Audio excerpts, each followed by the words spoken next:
Hi, welcome to the Gamesplainer. I'm Jeff the Gamesplainer, and today I'm gamesplaining Via Nebula. Via Nebula is a wonderful player game from Space Cowboys. It is designed by Martin Wallace.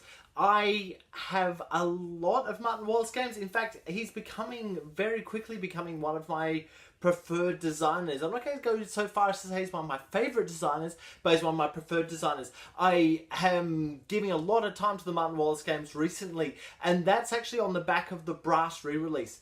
I have looked through my collection and noticed I've actually got quite a few of the Martin Wallace titles where I hadn't realised it. In fact, Via Nebula is one of those titles that I hadn't realised is a Martin Wallace title. It was published in 2016, which in most aspects would make this not a real old game, but we are finding that gaming is moving so quickly that this is becoming 2016. Oh, that's really old now. But that's okay, because I am spending some of my time focusing on some of these slightly older games to put them into the right spots, and so that we've actually seen them and they're getting their time on the YouTubes, because many of the older games which predate YouTube, we feel a bit silly doing a video for at the moment. Via Nebula it's a fun little game. It's very different to other Martin Wallace games that I've been playing. It runs really smoothly. It has that standard thing that I've noticed in Brass of each player has two actions when you enter your turn. So you'll take your two actions instead of just the one action. I believe that two actions are available for each player because one of the actions takes both of the actions, so it's a bit harder to do that one. But having played Brass, in Brass you get two actions and then it's the next player's turn. So this kind of idea of I can do two things on my turn is actually becoming a bit of a Martin Wallace staple. So the game is played through these rounds. You take two turns and it moves on. It's actually really quite simple when you understand what you're doing, and there's a little bit of tactic involved in what portions of the board you're going after. You'll notice in the playthrough that I'm doing it just a two-player playthrough. My assumption is that in a higher player count game, it's a lot harder, because with the two players, you tend to just kind of stick to your corner or your part of the board.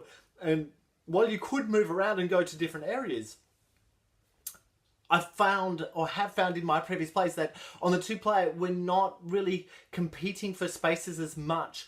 I did notice, however, in the last game I had with my wife, that she turned a spot into resources, which is one of the actions. And then I went and used those resources, and she was really dirty at me because I think she was going to use them all for herself, and I went and used them so she couldn't use them for herself. And that type of play is actually really intrinsic to this game, and it's really important that we understand that. It is possible to play that just in your own little corner and just kind of play away, and whoever gets there first, and that's great. But it also has that ability to really be aggressive and take other people's things. But by taking other people's resources, it returns their worker to them so they can put that out again. And each time you put it out, you're getting more points.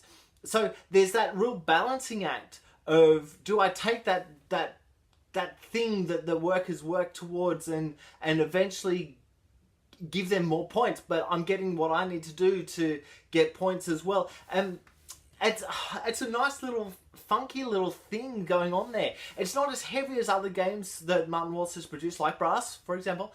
It's definitely not as heavy as that, but it's still got some of the essence of the feels of it. It's got some Martin Wallace feels to it. I really do like this game. I think this is a worthwhile game to have a play of, at least if you haven't played it before. In fact, I can't think of any negatives that should go along with this game. That I'm trying to give you some negatives to say, oh, look out for this, but I can't think of anything. It just plays really super clean. It's a straightforward game. You're gaining things and gaining points. Basically, the whole game is working towards getting more points, get more points, get more points. It's not really so intrinsic and heavy as some of the other games I've played. But look, I think this is a really wonderful game. I think it's a worthwhile game to have a look at. So please, if you have played Via Nebula, comment below. Let me know what your thoughts of the game are. If you haven't played it, get together with someone else who hasn't played it, or someone else who has played it and owns a copy, and have a go. See what you think. Let me know. I value your input. If you have any comments or suggestions, please write them below. If you have any games that you wish to be gamesplayed, please shoot me an email at thegamesplainer@gmail.com. Follow me on Instagram and Twitter at the Gamesplainer to keep up to date with the games I'm playing. Subscribe to my videos to keep up to date with the games that I'm gamesplaining. And until next time, enjoy gaming.